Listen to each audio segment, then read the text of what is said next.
Hello everyone, welcome to the Perot Museum of Nature and Science. I'm so excited to be able to host each and every one of you all today. If you do not realize by now, I am not Derek, but I am going to do my best to fill in for him as best I can. But at the same time, I'm going to have to Perot style it. So with that said, it's also just to kind of give you an idea of how we host our workshops that we do with teachers. We do provide teachers with paper options, but for the most part, we also try to integrate as much technology, engineering as possible within whatever it is that we're doing. So today, for your introductions and networking activity, you all are going to participate in a scavenger hunt. All right, we're going to go ahead and get started back up. If there are any vendors that would like to speak, whether you're in this room or the orange room, please come to the red learning lab and hear what you have to say and project your voice, please. Hello, I'm Holly with Ward Science, and I have a table right outside the red room next to the cookies. And I want to make sure everyone takes home with you your food for your butterfly garden. I've got butterfly packets with dill and milkweed, so be sure to grab your butterfly packets. We're promoting our live specimens for spring life cycles. And the other thing I have out there is welcoming spring, and spring is kind of stressful for science coordinators because of putting together large orders. So I have a little bookmark for you talking about our required materials list that will help you with any scary big orders. I'd love to help. Thank you. Thank you.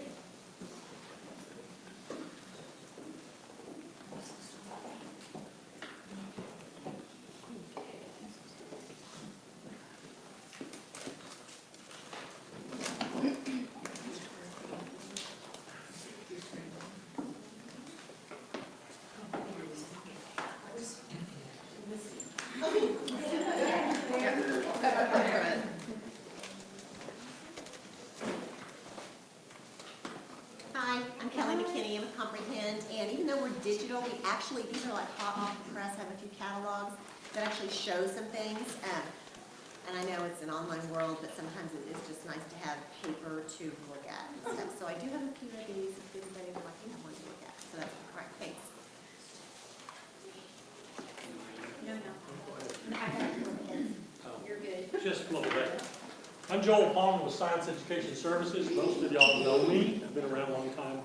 I'm still here. I'm still cleaning microscopes and balances, providing staff development. If you need a card, I'll be glad to give you one. I don't have any jobs right now, so it's kind of open. This summer will be busy, but so if you need something cleaned or repaired, give me a call. We'll take care of you. Now you're up. I am up. Okay.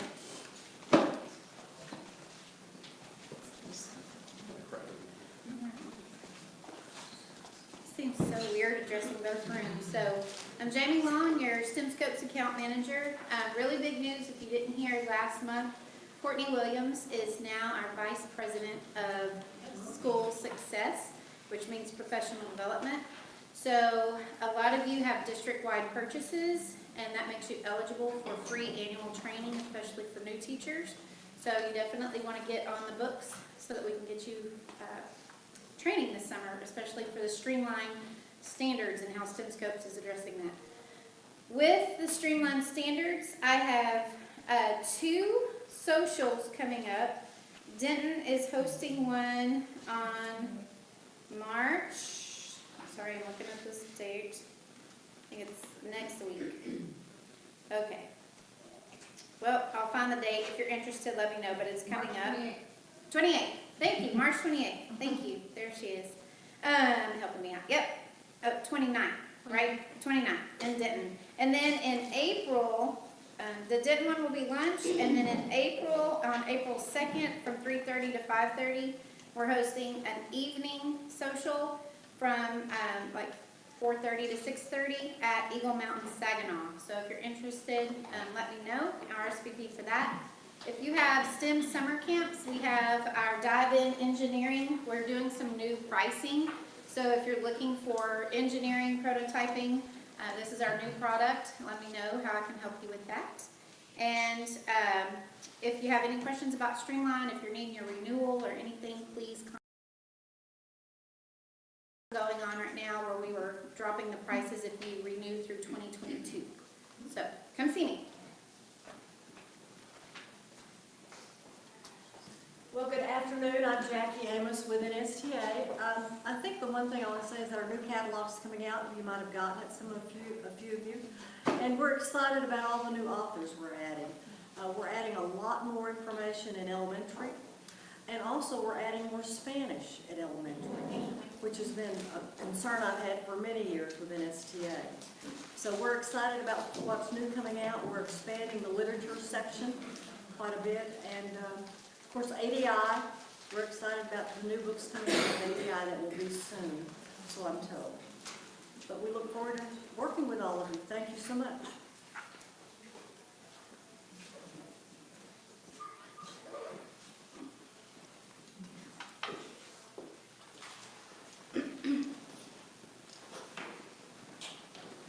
Okay, if there are no more vendors at this time, we will do our general session and reports. So please follow along the list. And first up, we have the legislation updates, TEA, SOBE. Sorry, SBOE.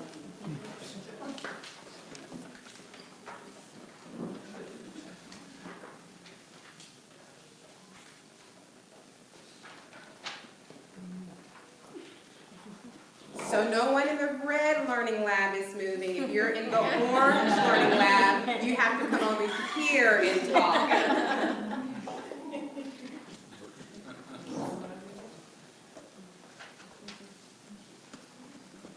Stat, do we have an update for stat?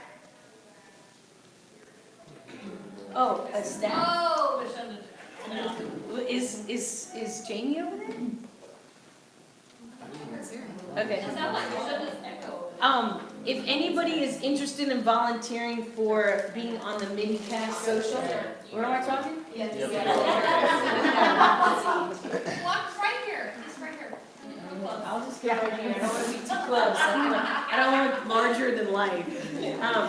Okay, for stat, if you are interested, for being on a committee and just being someone who wants to do an isolated type of thing, the committee chairs are looking for people. So if you would, you can email me, or I'm sure Laura Lee McLeod, who's in charge of the cast, overseeing the whole cast committees. But some of us are looking for some volunteers. I'm on special events, and I didn't know until the conference call yesterday, but I'm supposed to actually create at least 5 to 6 people. I found 2. I thought I was going to go with 2, but so if there's like 3 or 4 more people who just want to be involved, it's only the special events, which are super fun, which is usually like the social and some of the things that go on during the actual cast. So it's kind of, I would definitely call it the fun crew. So you could play if you're interested. Yeah, help. I need help. T-Cella and TCES, please get ready.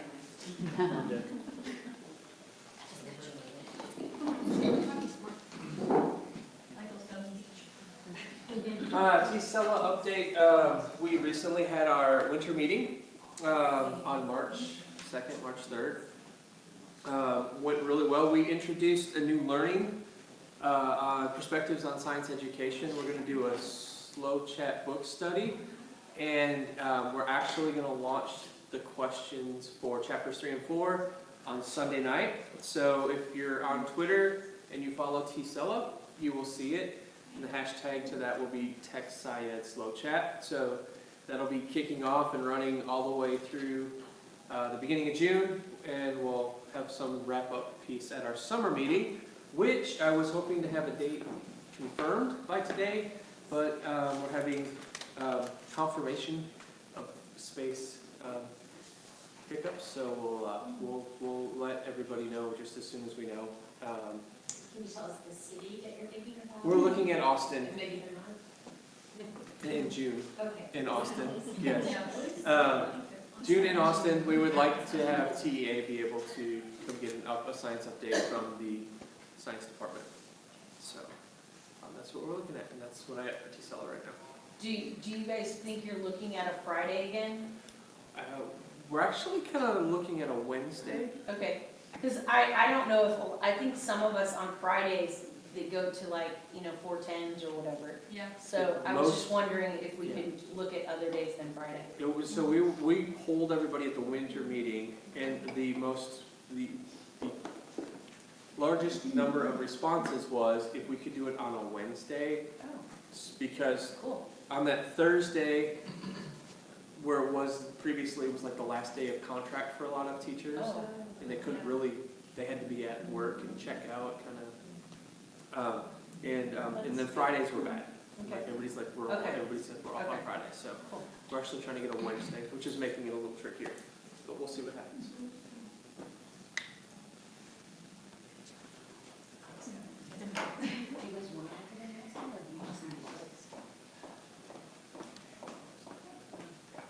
Hi, I'm Samantha. I'm your Region 10 Science Consultant, and I'm here with Robin Ford.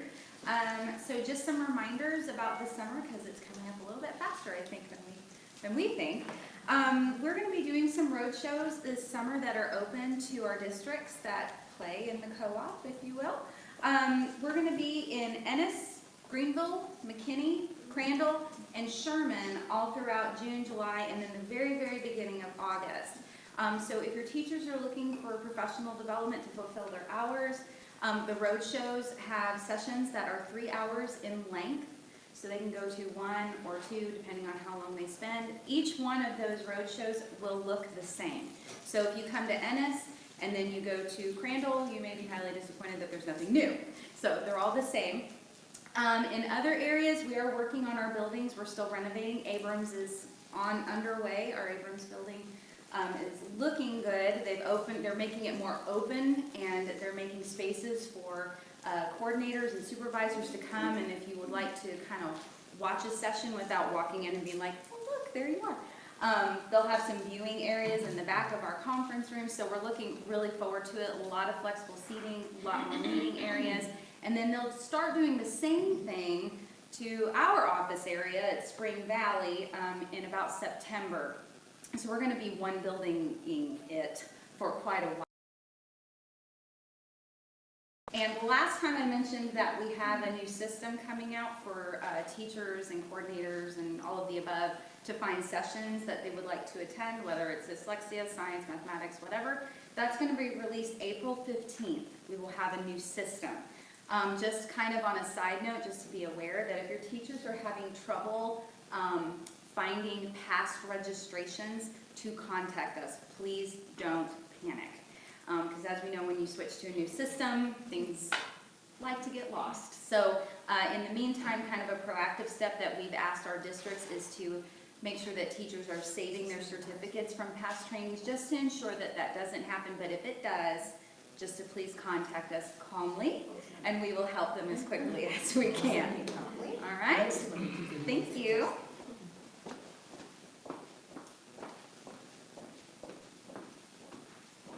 If there is anyone else on the list, please come on up and give out your report. That includes informal sciences and DFW Science Supervisors Incorporated. You want to go first? Drew's going to go. I can go. Okay, you can go. You go first. It's your house.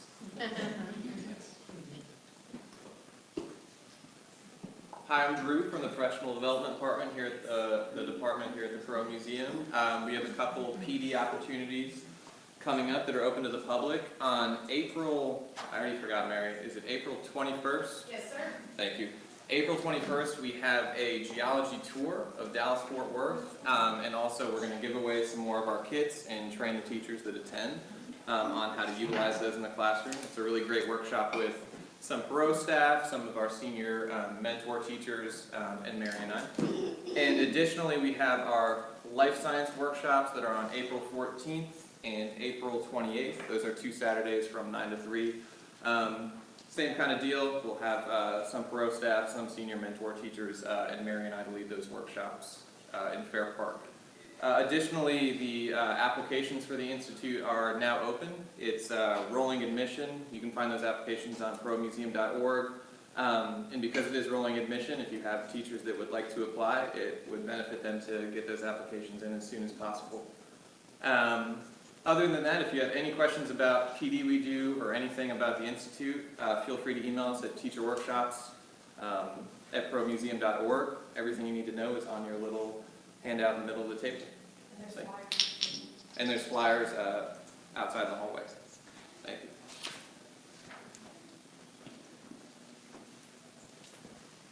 Kathy Bartholomew from the Fort Worth Museum of Science and History, and thanks for everybody to be here today. The Inquiry Institute is June 11th. The first STEM Academy, the K2 STEM Academy, is June 25th. The 3 through 8 is July 9th, and they're open for registration now. I have flyers if you want them, and I'm in the next room, so you can just come visit me, and I'll give them to you. Guitar, the instrument that rocked the world, is showing right now. It has the world's largest guitar in it. It was built by high school students in Houston, Texas. And so it's kind of fun to see. Doesn't sound very good, but you can play it and you can walk on it. So that, in companion with that, we have an Omni called America's Musical Journey that is really, really very cool. And we are showing the Rolling Stones concert as well. So. And I will tell you that coming in May is grossology is coming back. And it's going to be companion with animal grossology this time. So should be a fun thing. Justin Miller, Dallas Arboretum. We have 4 PD sessions left this school year. The last Saturday of this month, I'll be doing an art and science collab workshop. So we're looking at how art teachers can support science teachers but still meet their standards. And that's a Saturday 6-hour. And then the last 2 Wednesdays of April, the first Wednesday of May, we have our Wednesday evening sessions that include wine and snacks with the PD. So those are all on our website, just dallasarboretum.org/PD. They'll take you right to that. And we're starting to plan out next year's PD sessions. So if you're in a district that can't do custom PD with us and you're looking for certain topics, feel free to talk to us, and we'll see how we can tie those into our workshops as we plan out next year.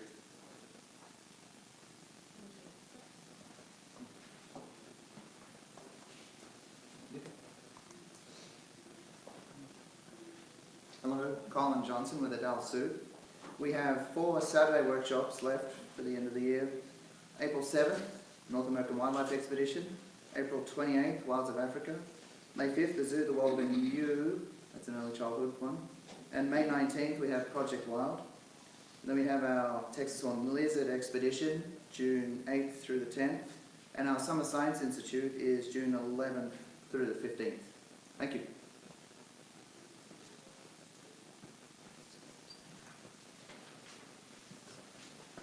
Hi, I'm Christy Connor with the STARS program at UT Southwestern, and just wanted to tell you guys about our summer camps that we have coming up. We put some flyers out on all the tables.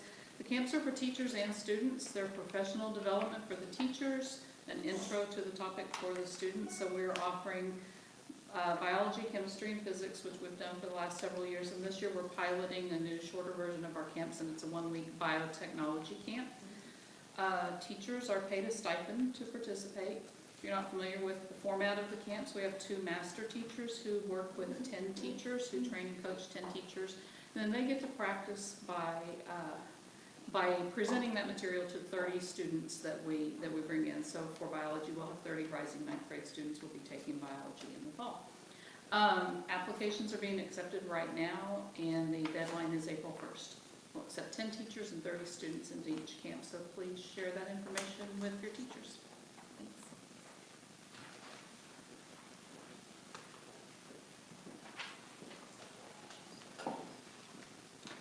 All right, thank you. If there are no more reports, we'll go ahead and get started with the professional learning for today. But before I do so, how did you enjoy Goose Chase?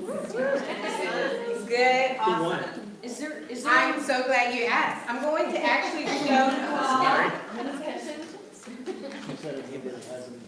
So when you're working with Goose Chase, you actually build it online. So you'll have your online account and you build it online. And the process of building it is so easy. It was just wonderful. So since Mary already had a paper document done, she sent it to me and I literally just copied their names for each one of the missions. So when you go in, you click there for your game information, and that's where you go in and you upload an image if you choose. You give it a name, a description, the location, and that's optional. And you can also give it a password. So that basically means that if a person doesn't have the password, they cannot access your particular game. So for instance, if you wanted to say that it's, you wanted to run it and you wanted to run two, I don't know, I'm just saying, for like a lunchtime and an afternoon time, and you tell your teachers, when we come back after lunch, we're going to run another goose chase, and you happen to have some teachers that never really make it back from lunch all the time, but I'm sure none of you have that at all.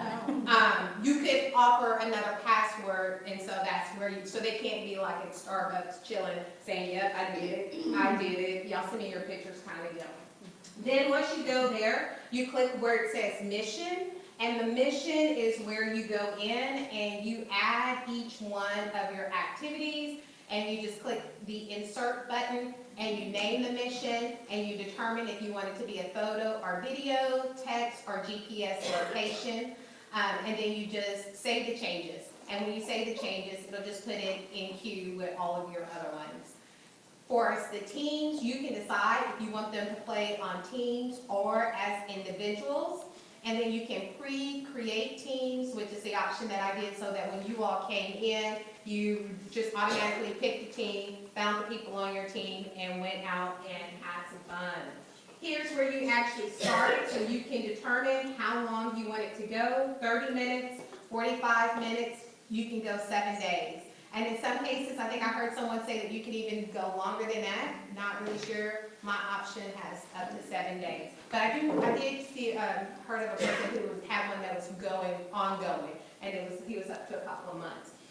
And then once you get into the game, I don't know, did any of you all play with some of the options there where you can actually see what people were posting? So there you can actually start to see what people were posting and what they were saying. So then if you weren't really sure like what to do or what the question was asking, you would be able to kind of reference what someone else had already done and know that, okay, or if you posted a picture that didn't include everyone because you only halfway read the instructions, you could see it like, oh man, it's supposed to be the whole team, and you can get with everyone else. The leaderboard, which of course everyone was waiting to see, but it's okay because you all had access to it as well. So you know exactly how you were doing and how you fared. So when we get to the leaderboard, it's completely up to you if you want to do it on who completed first, who just completed the mission altogether, exactly where they were with the points.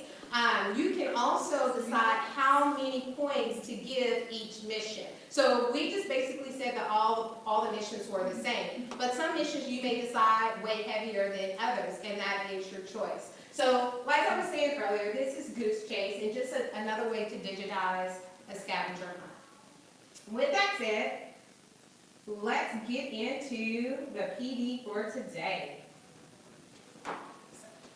As I said earlier, I am going to be the person that is leading your professional learning for today, and it is going to come from the book Drive by Daniel Pink. Raise your hand if you read that book. Okay, you people, you keep it in your head. That's all I have. Keep it in your head, and you know exactly what I'm talking about. Keep it in your head. So before we get, Mary, you leaving? Oh, okay. I'm ready for you. Sorry. Is there a way that you can show the participants in Explore the actual screen rather than the people watching the screen? Yes, I thought it went to them, but it did not go to them. So Okay. the next activity. I will come in there. Yes. I am so sorry, Orange Lab. I will make sure that I come by and show you all the same thing that the Red Lab had the opportunity to see, because we want to make sure that there is equity in the learning that goes on here. Without further ado, Mary's going to come up, and she's just going to tell you a little bit about the GIDS training that I have mentioned to you all, which again is a free training, and she's just going to tell you a little bit about that. So like Mashana said, you can see our Gives kits stacked up here that are ready for the next teacher training. We'll be doing this again on April 21st. A few years back, the Gives family gave a gift in honor of James A. Gibbs, who's a prominent geologist in this area, and asked us to create a set of kits that could be distributed out to teachers so that they could take geology into their classroom and provide them the materials. So we've developed 4 different kits. And I'm not going to read you the slides because nothing drives me crazier than people just reading the slides to me. So basically, here's what you're going to get in a kit. You're going to get the nice big box with everything that you see in the kit. You also get a USB drive that has all of the documents that you need, as well as student handouts. And if there's a PowerPoint, then that will be in there as well. Plus a 5E lesson plan for 3 of the kits. The K through 2 rock and soil kit does not have a 5E lesson plan. They're just the individual activities, but they're still lined out very clearly with what the teacher needs to do in the classroom. Most of the lessons are standalone, so they can do everything that we've provided, or they can just pick out pieces. You know, there's the only lab that has to be done in order is our fossil kit, because it's a mystery. What happened to our mammoth Ellie Mae? How did she die? And if you space that one out or do it in the wrong order, you find out how she died before you collect the clues, and it just doesn't work. And then there's also a literature connection in every bag, so you get a, where'd it go? You get the nice little book pouch, and then we have different literature that goes along with geology. And it varies from like a true book with, you know, real life pictures to graphic novels to easy read books. And we even have a couple books that have poetry about rocks. So, yeah. So these are the 4 kits, just to give you a real quick overview. We have rocks and soil. This one's really targeting K through 2. It's looking at sorting the rocks and magnetism. Does it sink? Does it float? It aligns really strongly with those K through 2 TEKs. And again, I'm not going to read you these, but anything in red are the readiness standards, and then blue is my code for supporting standards. So you can see we have 3 readiness standards covered, and I didn't even list out the process standards. There are way too many. And then we have all of the learning objectives as well. I'm not going to go over those. This is rocks and minerals. This one's really targeting grades 3 through 6. So looking at how rocks and minerals are used in our world and industry. So for example, looking at gypsum, you find it in the ground, and then we use it to make, anyone? Drywall. Drywall, yes, sheetrock, drywall, perfect. 8 for the day. So this one is looking also at rock cycle. And so we have a couple activities in there that walk them through the rock cycle, including the starburst activity. And then Flynn has an excellent rock cycle activity where they roll some cubes and they go all the way through it. Again, there's your standards.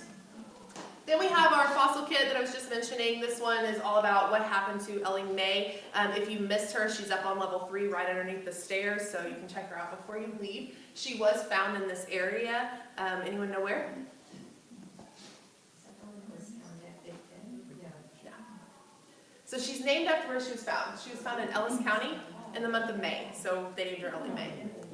Yeah. And so there's a math activity where students have to calculate fractions. This is targeting 5th grade. There's one standard in 5th grade for fossils. And so they have to calculate fractions and determine the pollen. Is it working? It zoomed in, yes. Oh, yay! And then they also have to use evidence. There's some drawing skills, so some art's included, as well as some writing skills. And they have to end up doing a claim, evidence, and reasoning at the end. And then our last kit targets 8th grade, but some 4th grade teachers have really fallen in love with this one as well. Overplate tectonics, that's the one that's sitting out here. So it has the Pangea puzzles that can be put together in multiple ways, looking at how Earth has changed. It has the fault block models, sponges, so the kids can make their own fault blocks, and so on and so forth. So, and you're welcome to take a look at that one that's up here. So, yeah. That's it.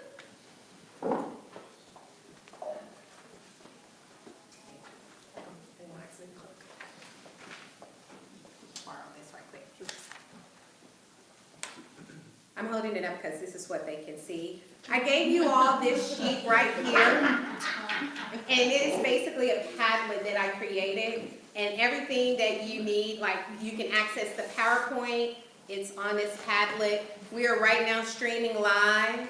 If you wanted to tweet that out and share it with your peeps, you can access that from the Padlet. everything, the instruction sheets for the goose chase, that's on the Padlet. So if at any time you feel that you cannot see what is being shown on the image above, just please take a look at the Padlet and you should be able to get whatever resource.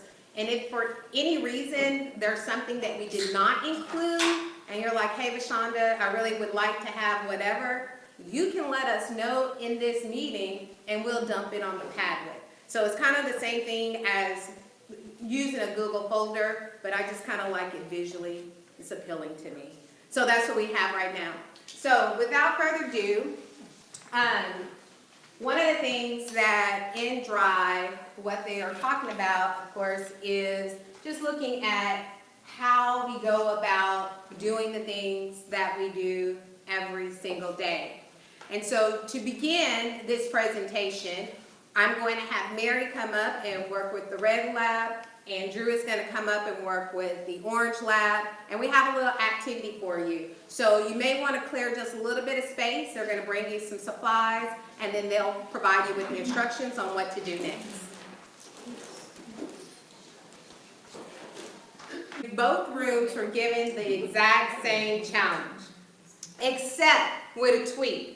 The red learning lab were actually trying to beat each other or each group in a competition for an opportunity to win this for their district. So ideally, but it was only going to be given to the first team. So the thought process, according to Daniel Pink's book, was that what was going to happen is that everybody was going to work as diligently and as hard as they could. But after the first team got it, everyone else were going to be like, I missed out. Nah, that's all right.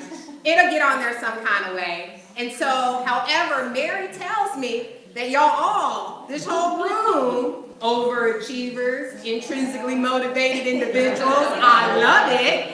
Didn't think about that when I was thinking about the presentation.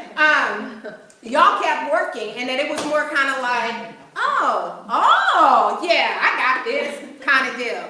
Well, the room in the orange lab, their motivation was just to be able to have bragging rights against the red learning lab. So that was what intrigued them. It was like, yes, pop my collar, I'm better than them kind of deal. So they continued to work, and they didn't really look around at other people. It was just kind of like, yes, I kind of remember, I kind of got it, let's do this. So in hindsight, this room did outperform the orange lab.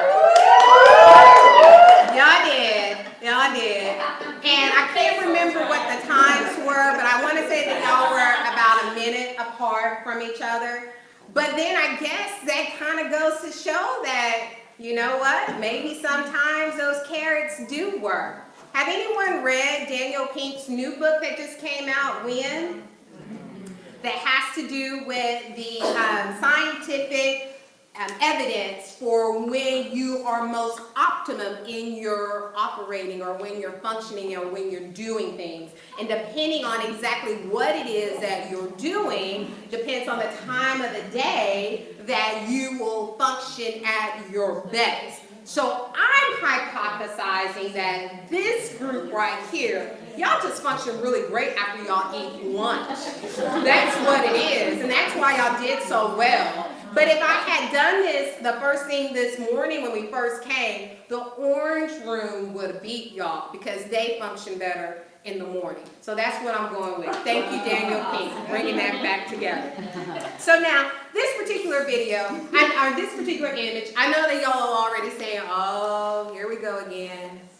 The images of the old school. We already know exactly where you're going, Vashonda. And you're right. But my mind was telling me, if I look at a science classroom, surely it won't look like this, right? Yeah, because they have lab tables and they get to sit in groups. How many of you have had the wonderful opportunity to do observations? And it looks like this. What is that? Rows using lab tables. I'm telling you, those science teachers are so thinking. So basically, one of the things is that we have to think about, when we think about what it is that our children need, We're trying to zoom in on the PowerPoint.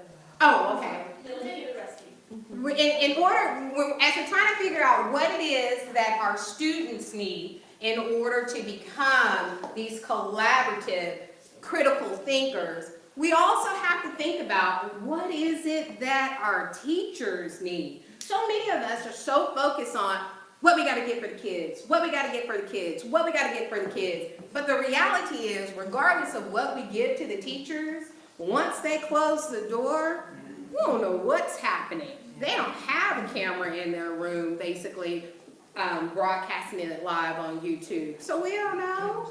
What we're hoping is that they are intrinsically motivated and that they truly believe that every child can learn. But that's all that we can hope for. So now, we used to operate under the idea of no child left behind. Y'all remember those times? Yes. No child left behind. And for me, when I would think about no child left behind, that basically meant, and this is for me, there was this grade, this score, and every kid had to get to this score. And because no child is left behind, those kids that are at that score, above that score, close to that score, you're good. The ones down here, I got to do everything, and I'm pouring all my resources into you to get you to that point. So, but what happens to the kids that are way down there, and what happens to the kids that are up here? In essence, they kind of get stagnant. They might not get left behind, but they become stagnant. So I was super excited when we became, or started, or accepted, or adopted the act, Every Student Succeeds. Because now, at least in my mind, that basically means that we're now looking at growth. Regardless, we're taking the babies where they're at, and we're looking at growth. And I'm certainly hoping that that means that we're taking teachers where they're at, and we're looking at growth. Daniel Peake said that in the healthcare field, that they had this issue. People were always getting sick. If they go to the hospital, all people always get sick. And then, you know why people are getting sick inside the hospital? Because you go to the hospital to get well, right? Why were people getting sick in the hospital? Anybody know what the issue that they were having? Hand washing. They didn't want to wash their hands. Ew. As science teachers, I know y'all all want to be like, ew. So they didn't want to wash their hands. So they did like a little campaign. And in the bathrooms and by hand sanitizers, they put up 3 different signs. One of the signs said, wash your hands. It could save your life. The other sign said, wash your hands. It's the thing to do. And the third sign said, wash your hands. It could save the life of your patients and others. Which one do you think they were more motivated to actually wash their hands? Because 2 of them actually ended up with the exact same results, and one had a drastic increase in getting the people to actually wash their hands. Which one do you think had the drastic increase? Wash your hands, because it could save your life. That's what I thought too. Yeah. No. Yeah. We are all wrong for those of you who said that. But that's what I thought also. Any other ideas? Exactly. Wash your hands, because it can save the life of others. I mean, in hindsight, if you think about it, that's why they got into the medical field. You know, they went into it to help others. And I know it's hard for you all to believe, but that's why your teachers, most of them, a majority of them, went into education because they want to help children. They might not necessarily like kids. It's something totally different. But that doesn't mean that they don't want to help them. I think about my high school experience, and I think about my husband's high school experience. And whenever we talk about it, I'm just appalled. And he tells me this story about how when it was time for him to graduate, and he was like, yeah, I had a teacher that was like literally trying to keep me from graduating. I'm like, what? Trying to keep you from graduating? That just was just like, whoa, I can't believe it. So in hindsight, teachers get into the business of teaching because they want to not only make a difference, but also feel that they are contributing. Why do you think teachers get out of the business? Not making a difference, frustration, isolated, okay? No support. Excuse me, which, say it again, I heard someone say it. Make more money elsewhere. Make money, more money elsewhere. Okay. A lot of times people decide to make that change because they don't feel like what they're doing, that they're making a contribution. Or the work that they are doing, they're working so hard for the kids, and yet it's, you didn't do whatever paperwork that needs to be done. You didn't do whatever. And it's kind of like, you didn't get your class to that 70 percentile. And they're like, but Johnny was at a second grade reading level and I'm teaching sixth grade. He's now in fourth grade. Can I get some kind of love? And so that's one of the things that Daniel Pink goes on to talk about. He says that there's three main things that when we're looking at motivation. And those three things are some of the things that we try to basically implement throughout the entire day, not just this one moment in time. The first one was autonomy. The second one is mastery. And the third one is purpose. So when we're looking at autonomy, this morning, when we had our networking and meeting new people, even though I did tell you the activity that you were going to do, did you have to use the app? No, because it gave you some paper options. You can use paper if you really didn't feel like doing the app. Did I tell you what team you had to be on and who you had to be with? Kind of, sort of, a little bit, but not really. Okay, so you had some choice. Did I tell you what order you had to go when you went to look in the museum and actually carry out those activities? Did I tell you what you had to do? No. So when we're looking at autonomy, that right there in and of itself is so rich. Allowing people the opportunity to have some control over their task, their time, their team, and their technique. Again, with that autonomy, allowing people to have some control over their tasks, their time, their team, and their technique. That tell you exactly how you have to pose when you were taking a picture? No, that was completely up to you. So in some cases, if you chose that you wanted to do a video and do the wave, you could have did that. That was fine too. But that's one of the things that a lot of times that we're wanting our students to be these critical thinkers. We want them to collaborate. That's my favorite one. I want my students to collaborate. Stop talking. It is not time to talk. Oh, get back in your seat. You did not raise your hand. I'm just perplexed, you know. And at the same time, we're wanting our students to exhibit all these creative traits, but then we're telling the teachers, yep, this is what you need to teach. You need to teach it just like that. We spend lots of money to provide this curriculum for you. Yes, well, just like that. I was once asked, LaShonda, if you go into the classroom and the teacher is not teaching the curriculum the way the district has written, what do you do? And my question was, how are the students scoring on the tests? They're passing. They have good scores. I said, honestly, I would turn around and walk out and close the door. Because apparently what she's doing it right. Because I can't sit in my other spot and say, no, this is how it has to be done. Because you know what? She knows her kids. Now, I know some of y'all are like, what, Shauna? But then what happens when I make her teach it my way? Because she can't really teach it my way because I can only do it my way. And she tries to do it my way, and then she fails. You know what's happening?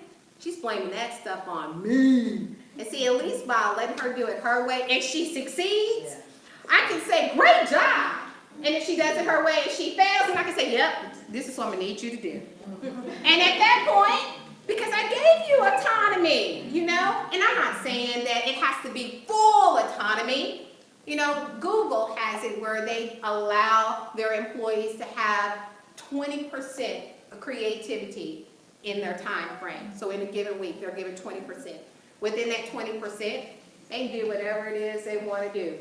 But they have to design a product, and they have to be ready to present that product. What if we allow our teachers, and there are some districts that are doing this, for when it comes to professional development, you know, that time that we have at the beginning of the school or whatever time that you may possibly be able to control, that you allow your teachers to decide what it is that they felt that they needed to learn and that they needed to grow. Instead of telling them, you know what, this is what you need, kind of deal. What if we gave them that autonomy? What if we approached some of the teachers, and not just some, approached them all, and see who would be interested. What if the next professional development opportunity in which you have your home district, that you allowed your teachers to present based on whatever it is that they want to present and what they feel strong in presenting, and you have a couple of sessions of those things that you have to do. And then there are some sessions that they have to go to, but then there are some sessions that they get to choose. What if? What if we give our teachers just a little bit of autonomy? Do you think that they would be more inclined to give the students some? That's a question. Oh, maybe.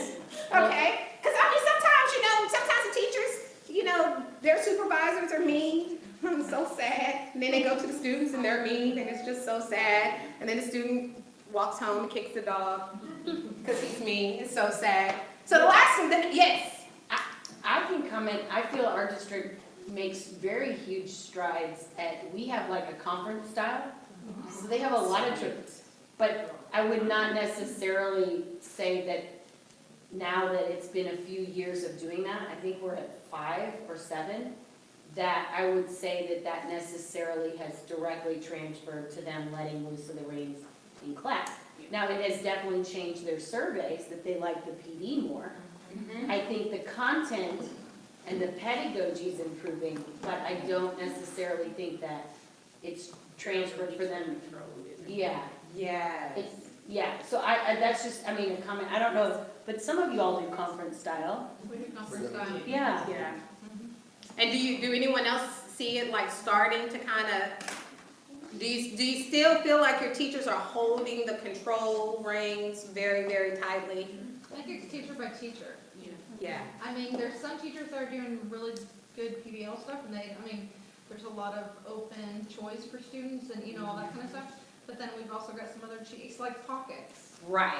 Yeah, right, exactly. And of course, you already mentioned that the reason that we have those pockets is the control. Because what happens is if I let them have that freedom and I don't feel comfortable with that freedom, then I don't feel that I'm going to be able to necessarily manage that freedom. And if I can't really manage it when it comes back on me, it's because, man, I tried to let them have freedom and they couldn't even handle it.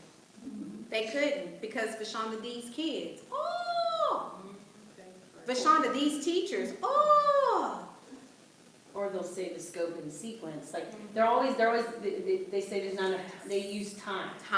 They use time. I don't know if you guys hear that, but that's what I tend to hear. Yes. Yes. Time. Yes. But you have to offer the option so that they can choose PD, but then you also have to provide, like, one of the sessions is focused on the management and the process of planning that goes into how to provide voice and choice in the classroom.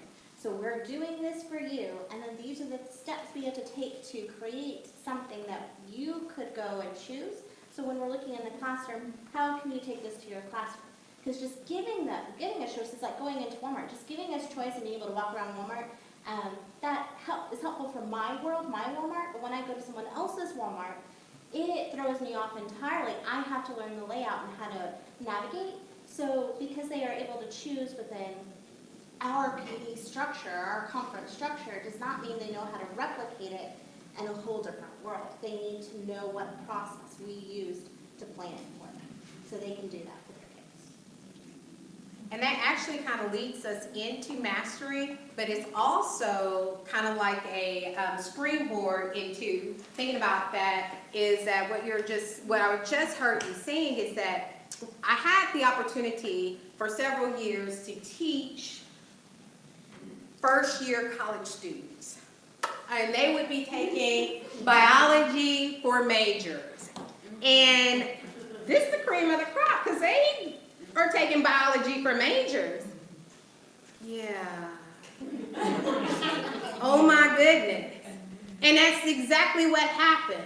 They were so successful in the system that they were used to, that when they got into a system that they were not used to, oh man, and that's hard. That's hard to be in one system and you are a rock star, and you get into another system and it's like, what just happened?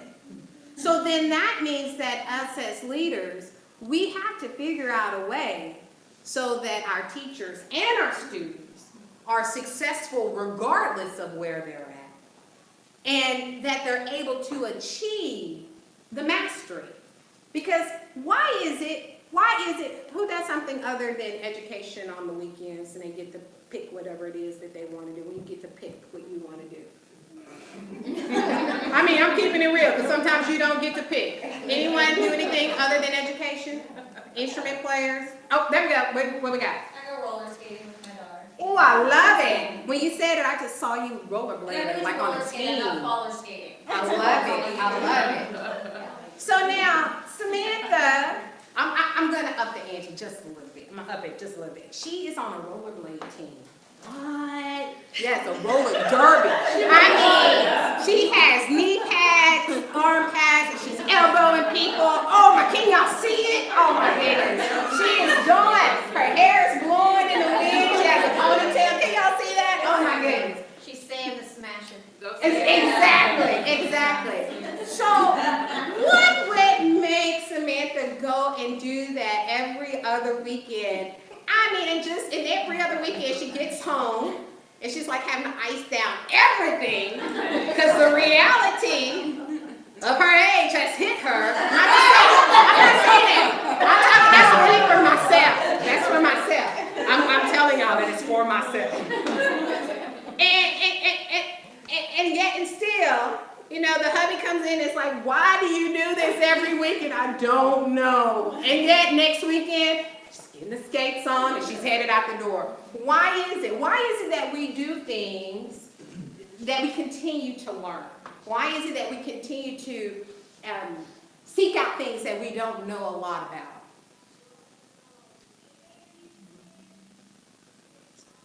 Gratifying to learn something new. Yeah, it's gratifying. We enjoy knowing something new. Exactly. So we want to master. Our students want to master whatever it is that we're teaching. Our teachers, they want to be great teachers. It makes them feel good. So that mastery is that second one that we have. And as Melissa was saying, not just within our systems, but so that they can be able to master in all systems. And the last one that I have for you is purpose. Why did you go to work this morning? I just want you to think about it. I mean, really think about it. I mean, nobody made you go to work. You still have some days. You could have called me. Just saying. I'm just saying. Why did you wake up this morning, whether your alarm went off or whether you just naturally wake up and you laid in bed or you popped right up out of bed and made the conscious decision to go and do it another day? Please answer. I wanted to come here. That was me. I was excited this morning. You saw me running around. All right, woo! Because they were coming to the parole.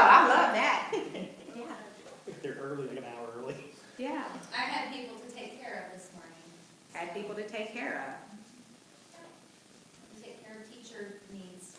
Taking care of teacher needs. Okay? So basically, there was a purpose. There was a reason. Why are you in the position that you're in? Why are you there? You know? You have choices. You could choose to remain. You could choose to leave. Just like we know we have a purpose for being where we're at. A lot of times our students, they don't know the purpose. And because we are not in the 19th century, we cannot say that the purpose is because I told you so. We cannot say the purpose is because you need to know. I tried to use that with my kids. I'm going to tell y'all another little joker. She pulled out Google on me. And she said, I don't need to, Mom. I could just look it up. Yes, honey, you sure can. She got me on that one. But what is the purpose?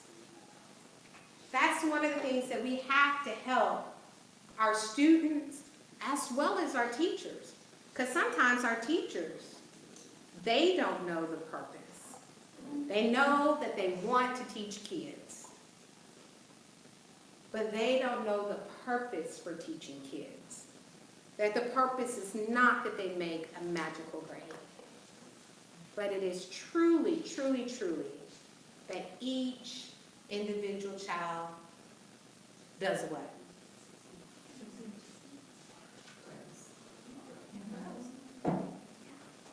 See, a word popped into everybody's head. It wasn't necessarily the same word, but that's really your purpose. That word that popped into your head, that popped into your heart, that's why you got into this business. And that's why you continue in this business. Yes, we do lose some of our new teachers. Yes, some of it is out of frustration. Some of it is for other opportunities. Some of it is for money. But some of it is because they just don't feel like that they're making a contribution and that they truly have a purpose in the work. So according to Daniel Pink, yes, carrots and sticks, they work. That extrinsic motivation, it works when you're doing activities that are repetition and does not require any type of critical thinking. But when you are truly wanting collaboration, when you're wanting the ability to problem solve and think critically, people must have some form of autonomy, the opportunity to reach mastery, and the opportunity to find their purpose. Drive. Any questions? All right. Well, that is the So without further ado, if you do have any questions, that is the email so that you all can reach us. Again, everything is uploaded on that Padlet. If you want anything, at any time, like I said, if you want us to add anything, just let us know, either one of us. We will get that uploaded on the Padlet. And without further ado, it is time for breakout sessions. Secondary will be in the orange learning lab, and elementary will be in the red learning lab. And I guess if you don't have